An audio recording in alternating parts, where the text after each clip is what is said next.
Pues vamos a continuar hablando sobre el Evangelio, hermanos. No sé si han notado, todos lo hemos notado, que la impiedad en el mundo se ha estado incrementando.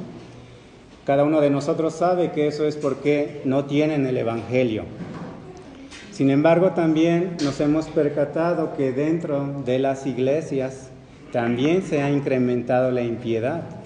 ¿Cuál creen que es la respuesta? Porque tampoco tiene el Evangelio.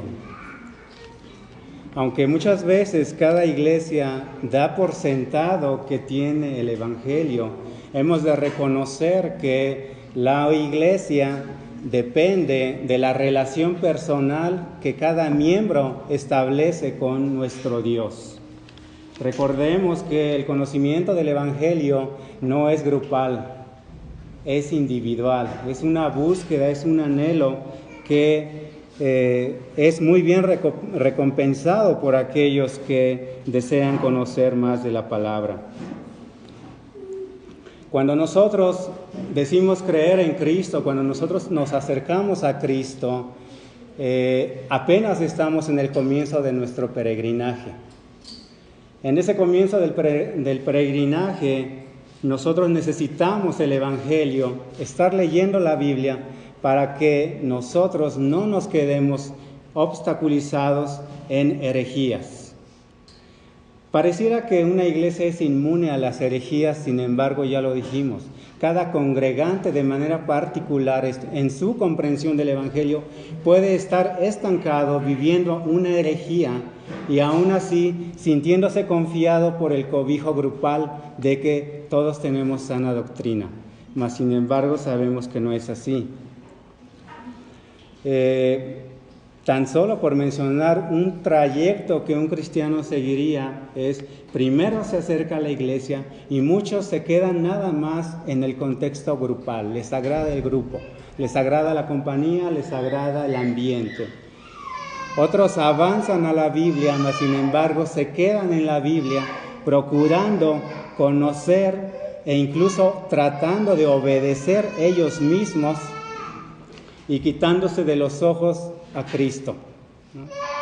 También tenemos a aquellos que simplemente se han quedado estancados en cualquier otro medio de gracia que conozcamos. No es que los medios de gracia sean el problema, sino que el problema siempre ha estado resultando nuestro pecado. Tendemos a ser unos pecadores que no nos gusta confrontarnos con la palabra de Dios y optamos por guiarnos por emocionalismo, ¿no? Damos por hecho que lo espiritual es algo muy sencillo, es algo innato, es algo natural, que inclusive no necesita sino un corazón sincero. Por eso es que muchas veces ningún cristiano, y de hecho lo estamos viendo, muchos cristianos están abandonando la Biblia. Entonces, la canción decía: tu ley es mi sabiduría. ¿Y qué tenemos entonces? Iglesias ignorantes. Vamos a revisar el juicio que Dios le hace a David cuando peca con Betsabé. Es importante porque creo que ahí podemos observar que nosotros estamos en el mismo problema. Ustedes recordarán que David adulteró con Betsabé.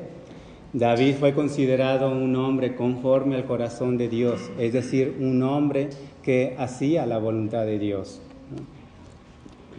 Y el juicio de Dios para David es: tuviste en poco mi palabra, haciendo lo malo delante de mis ojos.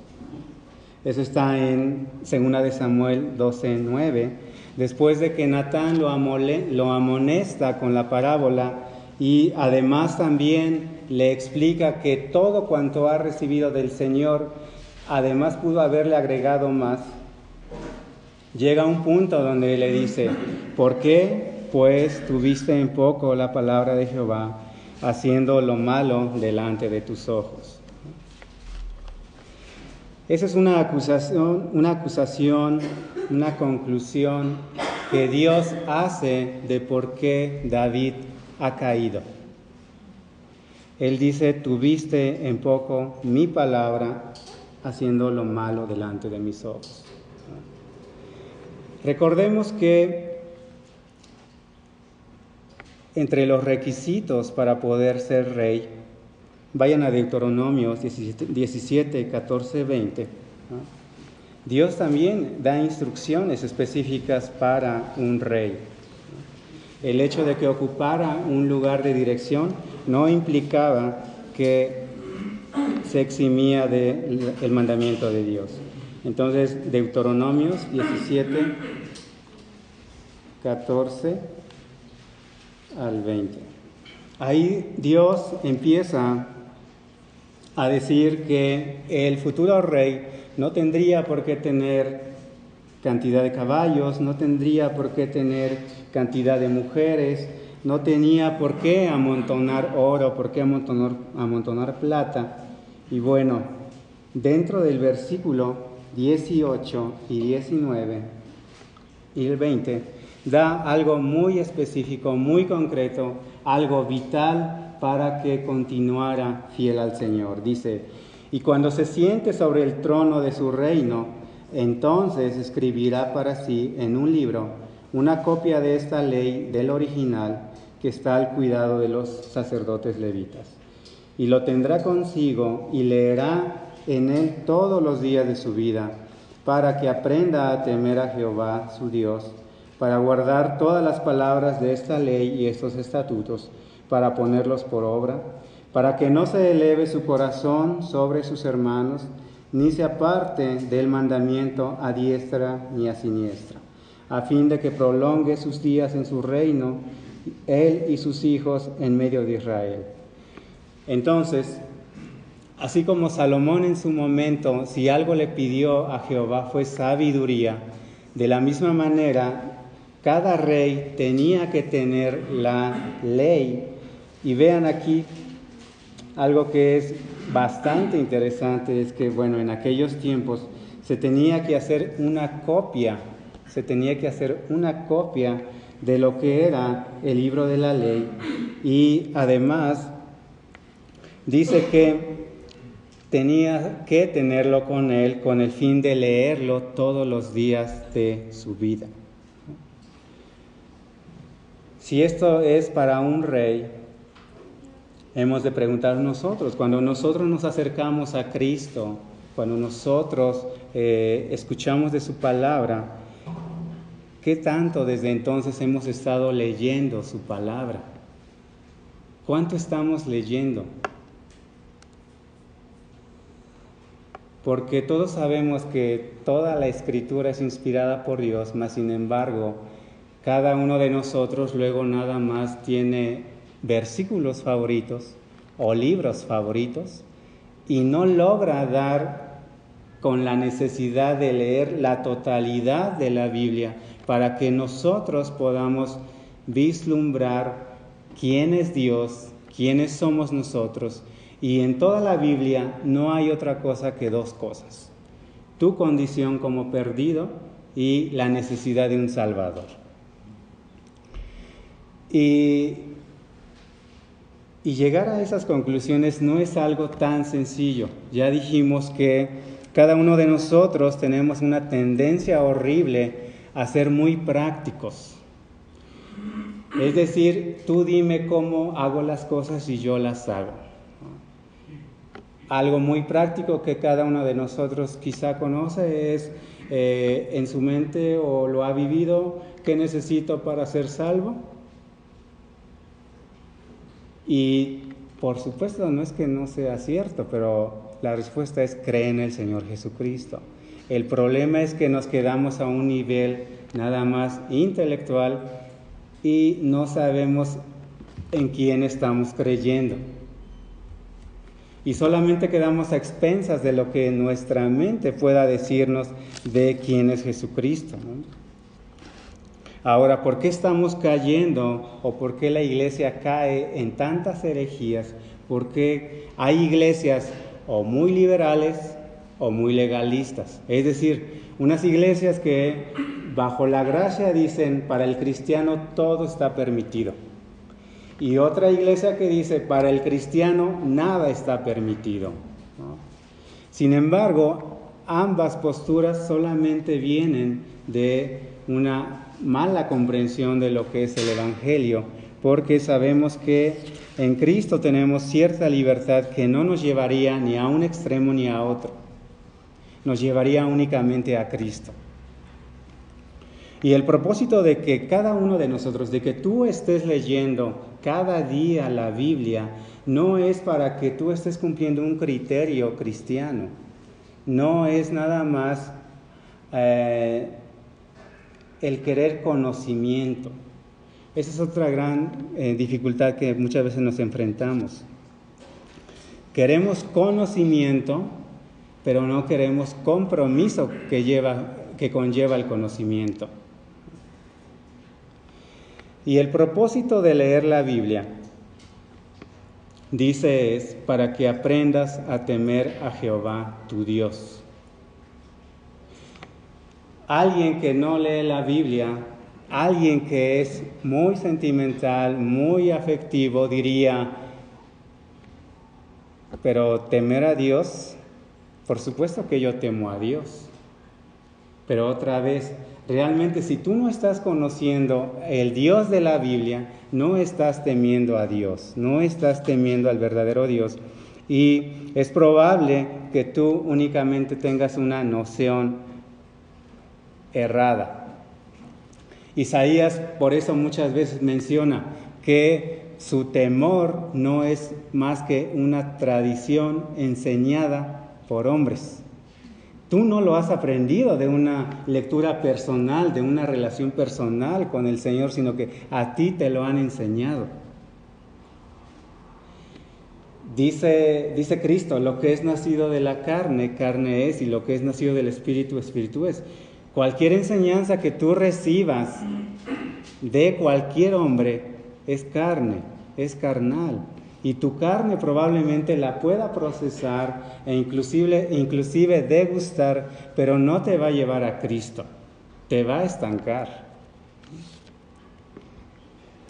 También dice que el propósito es que nosotros debemos guardar todas las palabras de esta ley y estos estatutos para ponerlos por obra. Como se decía en la mañana, es imposible que alguien cumpla la totalidad de la ley. Pero de ahí la necesidad de Cristo. Hasta que tú te ves ahogado por la ley, ahogado por sus exigencias, entonces empiezas a clamar por un Salvador.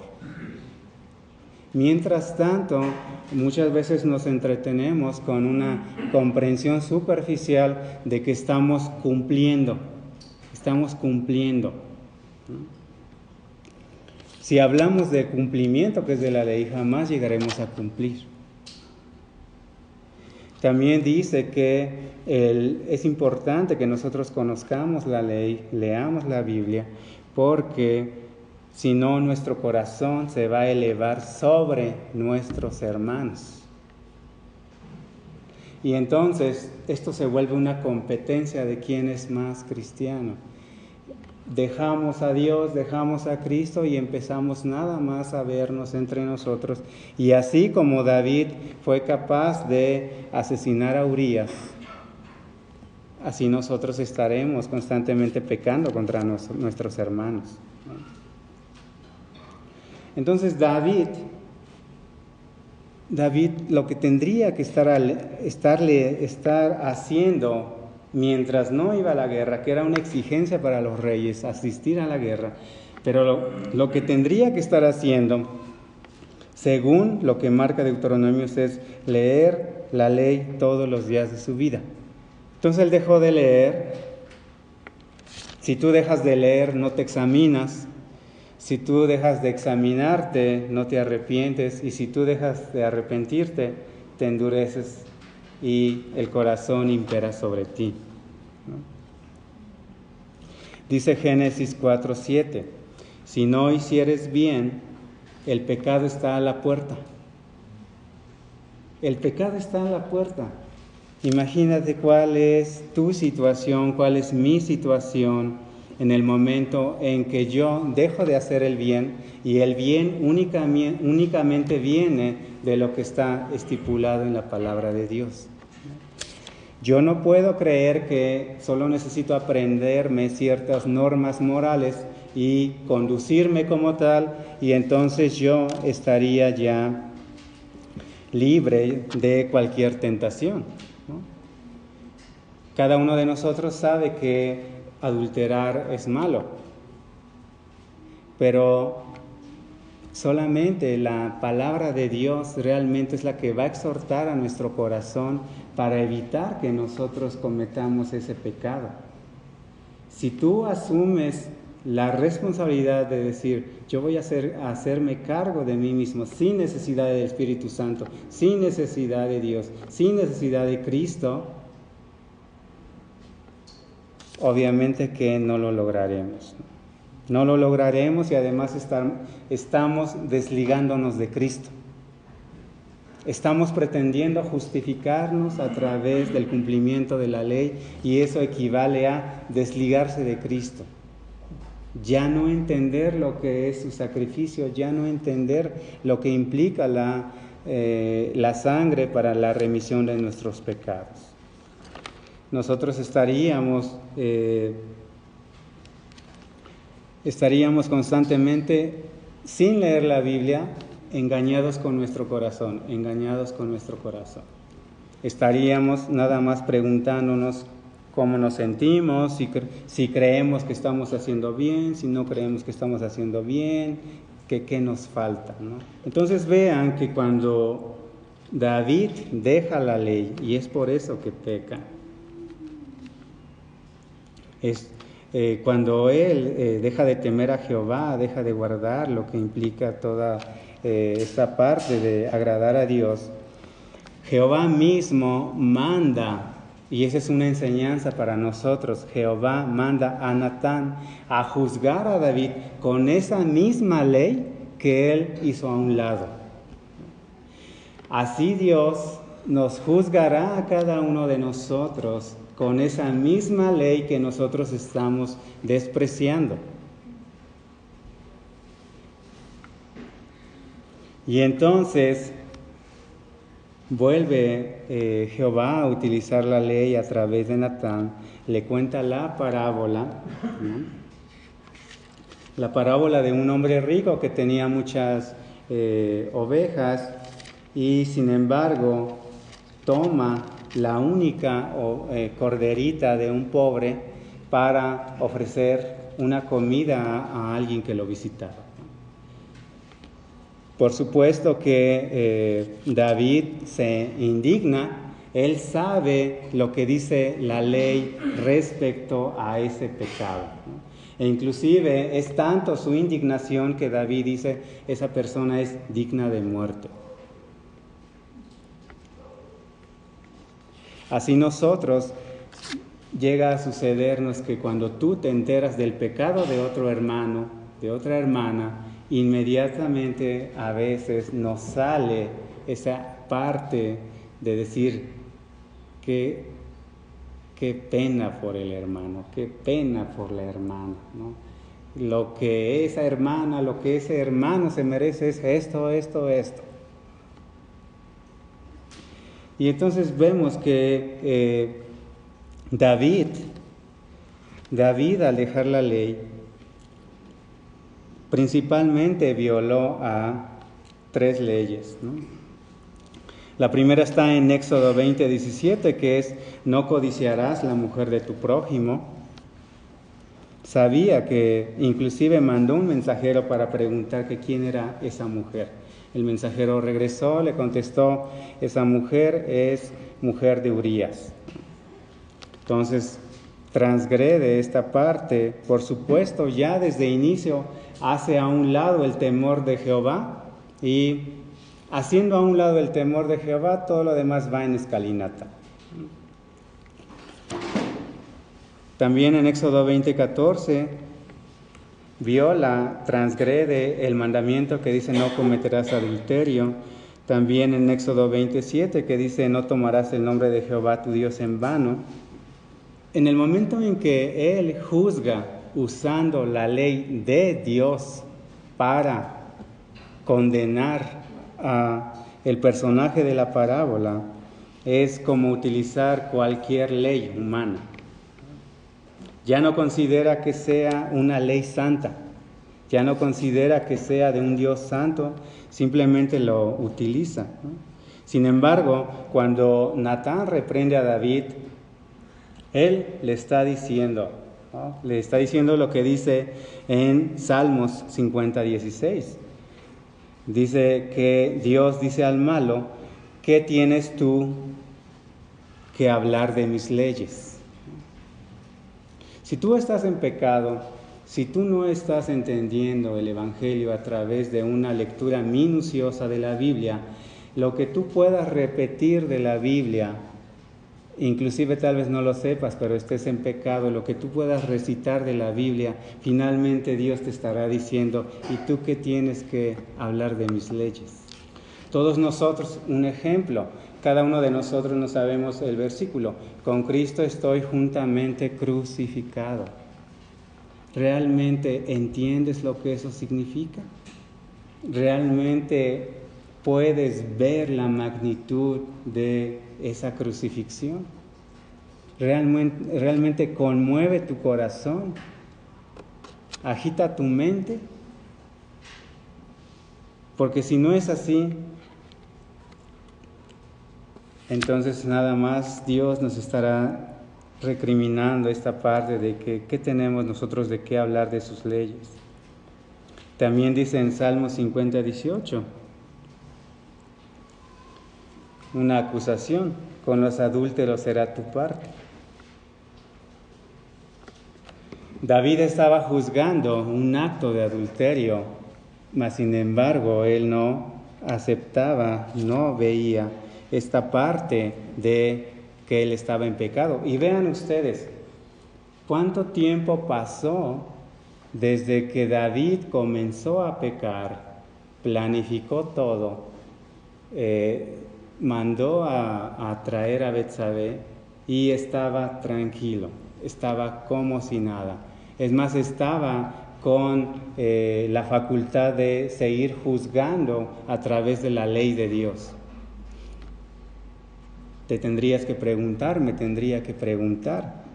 Si yo no estoy leyendo recurrentemente la Biblia, pidiendo al Espíritu Santo que me ilumine, ¿no será acaso que nosotros también estaremos juzgando o valorando las cosas desde un pecado?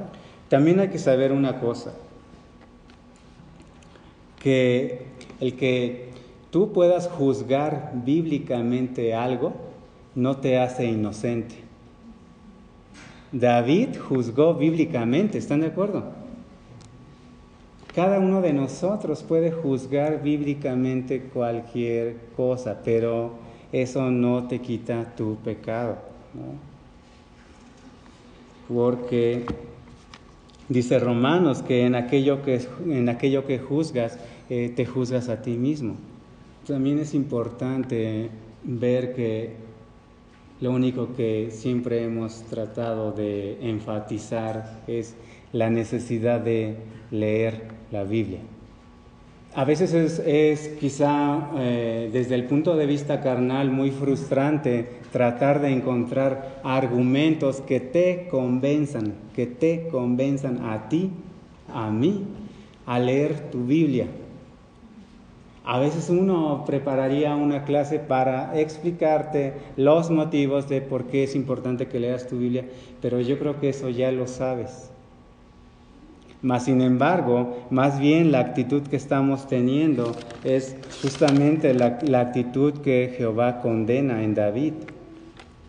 Lo que sucede es que estás teniendo en poco la palabra de Jehová. Ese es el problema. Tener en poco la palabra de Jehová y tener en mucho cualquier otra cosa. Sabemos nosotros que cuando nosotros nos sentamos a tratar de leer la Biblia, a tratar de extraer alguna verdad, es muy cansado, muy aburrido al inicio, porque nuestra carne, también dice la Biblia, que nuestra carne es débil, tenemos que arrastrarla. Porque en el momento en que tú dices leer la Biblia o ir al cine, ¿qué hago? Leer la Biblia, ¿verdad? Y entonces eso va haciendo que de verdad no tengamos una capacidad de defensa frente a la sabiduría secular. No tienes argumentos para defender tu fe. No tienes argumentos para, como la cuestión esta, si Dios es tan amoroso, entonces ¿por qué condena a las personas? Y muchas otras preguntas que probablemente ni siquiera te has hecho, mas sin embargo es algo que te está estancando, porque no hay claridad con respecto al Evangelio. Es más, también lo más triste es que si nosotros no utilizamos la Biblia para ahondar en ello, seremos una iglesia cristiana sin Cristo. Porque la ley hace ver la necesidad de Cristo. Y vean ustedes que muchas iglesias ya no necesitan a Cristo, solamente necesitan una organización. Y ya, se acaba. No hay más. Solo a los asistentes hay que organizarles ciertos eventos que les agraden y entonces ya esto se está cayendo, ¿no? No sé si algunos han leído que en alguna iglesia hasta ya instalaron un tobogán para que los congregantes se desaburran, ¿no? Entonces, la iglesia que no está centrada en el Evangelio, los congregantes que no están centrados en el Evangelio, están desesperados por tratar de inventar nuevas formas para atraer y para mantener a la congregación. Hay una iglesia en Estados Unidos que de plano dijo, se estaba quedando sin asistentes y dijo, en esta iglesia se aceptan congregantes de cualquier denominación, incluso ateos, porque lo importante es que nos entendamos para poder ayudar a las personas. Ya no hay evangelio ahí. Pero otra vez, ¿dónde empezó el problema? También otra parte, si nosotros no leemos las Escrituras, nunca entenderemos la suficiencia de las Escrituras. Siempre necesitarás otra cosa para. Por eso hay dos movimientos en donde hay unos cristianos que dicen que la psicología es necesaria y hay otros que dicen la psicología no es necesaria. Los que decimos que no es porque creemos en la suficiencia de las Escrituras. Los que dicen que sí es porque dicen, no, lo que pasa es que aquí son temas espirituales. No tiene nada que ver con la cuestión psicológica, no tiene que ver nada con la cuestión física, social, nada. Hay que separarlo.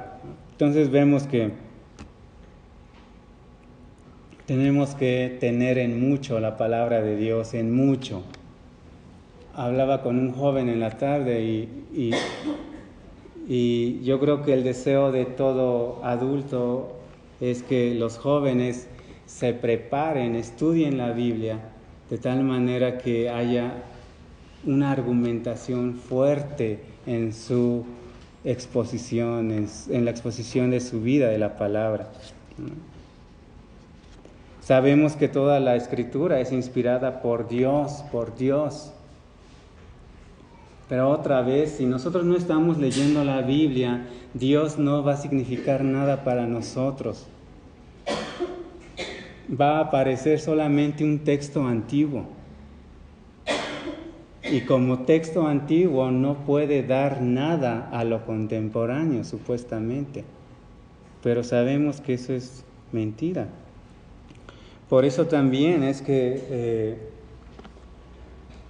Cristo En Juan 5:39 dice: escudriñad las Escrituras, porque a vosotros os parece que en ellas tenéis la vida eterna, y ellas son las que dan testimonio de mí. Otra vez. Probablemente estamos malentendiendo lo que es que ya no estamos bajo la ley y ahora estamos bajo la gracia, ¿no? Tenemos un malentendido si por ley estamos diciendo, entonces ya estamos salvos por misericordia y por lo tanto ya no necesitamos nada de esto, ya podemos eliminarlo.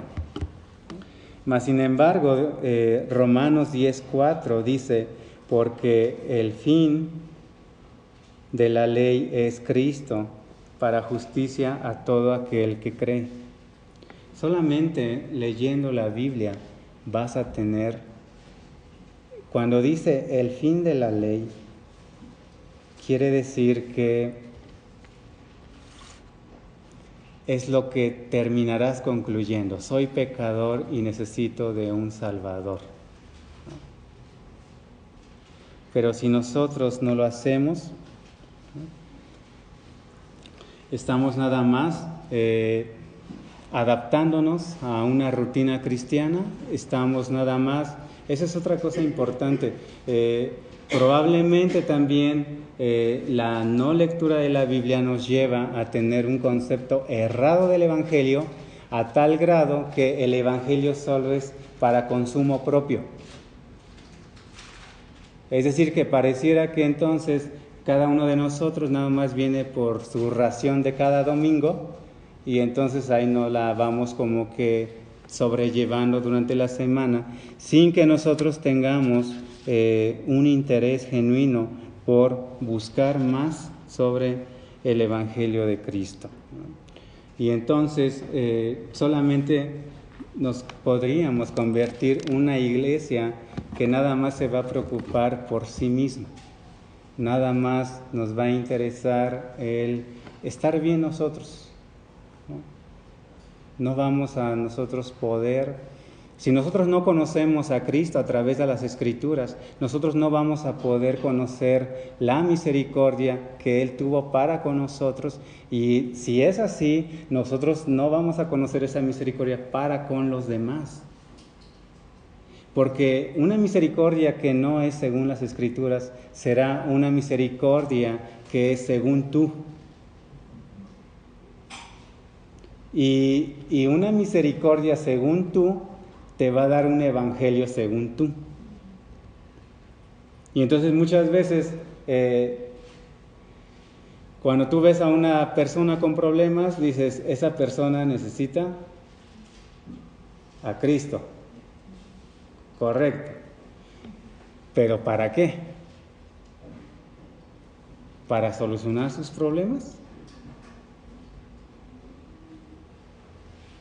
Porque las personas que han entendido esa parte muchas veces solucionan sus problemas y ya no avanzan.